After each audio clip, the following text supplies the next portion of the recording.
Hello friends, இன்றைக்கி உளுந்து வடைக்கு பார்க்க போகிறோம். அதுக்கு இந்த ஒரு டம்ளர் ஃபுல்லாக உளுந்து எடுத்து வச்சுருக்கேன். ஒரு பெரிய டம்ளருக்கு உளுந்து. அதுக்கு நல்லா 1 மணி நேரம் ஊற வைக்கணும்.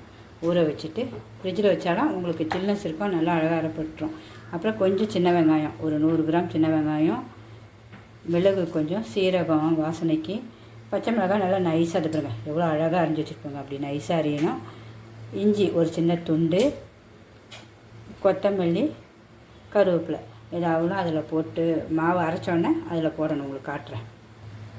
இந்த உளுந்து பார்த்திங்களா 1 ஹவர் ஊற வச்சு எடுத்துட்டேன். இந்த உளுந்தை வந்து நல்லா தண்ணியே இல்லாமல், ஒரு சொட்டு தண்ணி இல்லாமல் வேணால் உப்பு போட்டு அரைச்சிக்கணும். நமக்கு தேவைக்கப்போ உப்பு போட்டு நல்லா நைஸாக அரைச்சி வச்சுக்கணும். நல்லா பஞ்சு மாதிரி இருக்கும். நம்ம தண்ணியில் போட்டு அதை எடுத்து அப்படியே அந்த மாவு அழகாக வரணும். அதேமாதிரி அதுக்கு முறுமுறுப்பு வந்து 1/4 ஸ்பூனு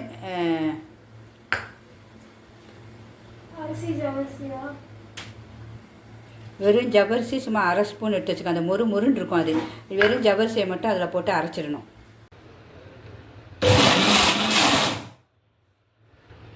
இந்த பாருங்கள் ஃப்ரெண்ட்ஸ், இந்த அளவு வரணும். நல்லா பஞ்சு மாதிரி.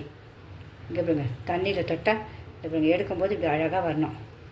வருதா? வடைக்கு சூப்பராக வரும். இந்த பாருங்கள்.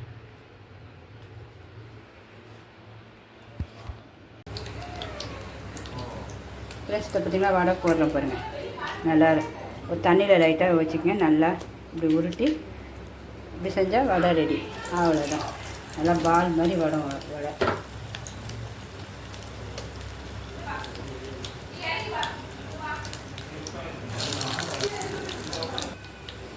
இந்த வடை வெந்துச்சு. இதை மாற்றி போடுறோம் பாருங்கள். ஒட்டாது, அழகாக அப்படியே திரும்பிடும். இது பார்த்திங்களா, நல்லா ப்ரௌனிஷாக வந்தோன்னே எடுத்துட வேண்டியதான். அப்புறம் வடை எவ்வளோ ப்ரௌனிஷாக சூப்பராக வந்துடுச்சு பாருங்கள். அவ்வளோதான், அப்படியே எடுத்துட வேண்டியதான். இங்கே பாருங்கள், வடை டக்கராக வந்துடுச்சா? வடை சூப்பர்.